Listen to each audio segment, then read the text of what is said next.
number one thing is you have to have a very clear vision, a very clear goal of where you want to go, because only then you will get there. You can have the best airplane or the best ship in the world, but if the captain doesn't know where to go, he will just drift around. If the pilot does not know where to go, he will just drift around with his plane. So I think the key thing is that we know where we're going, and that you're very passionate about that, that you see it always in front of you, the goal.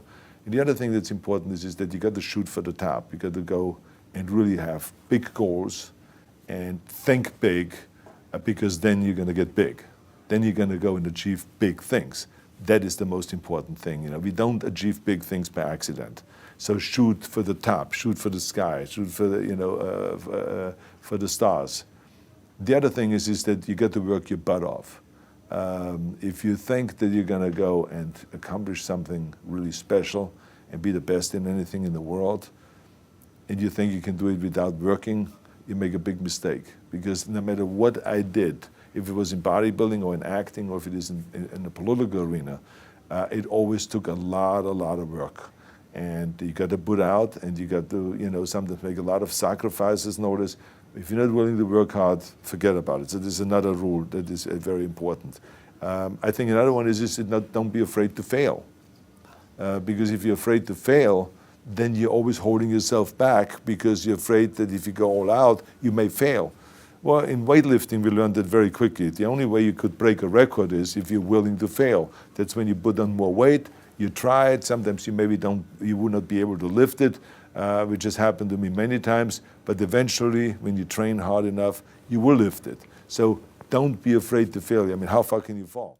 In Austria, kids were conditioned to follow the parents' path. But unlike other kids around me, I was very determined that I have to get out of there.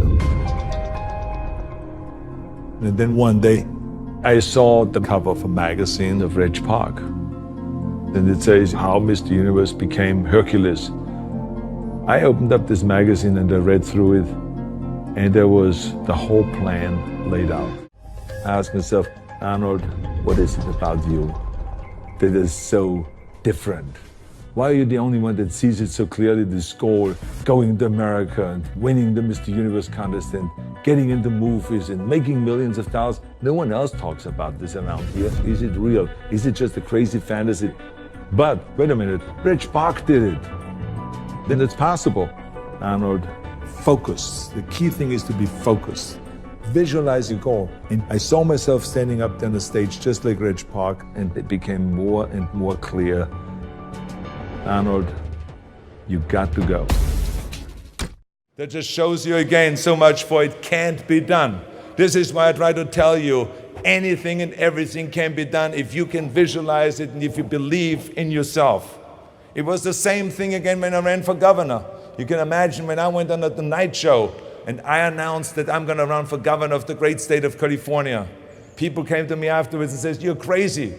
You don't announce something like this on the Tonight Show. You have an official press conference at the state capitol. Plus, you don't start with governorship, you go start first with mayor or with state senator." And I said, I don't want to be senator, I don't want to be mayor, I want to be governor. Don't you understand that? Well, the rest is history. I won in 2003 and I won also in 2006. And let me tell you, you're going to find the naysayers in every turn that you make. Don't listen. Just visualize your goal, know exactly where you want to go. Trust yourself. Get out there and work like hell and break some of the rules and never, ever be afraid of failure.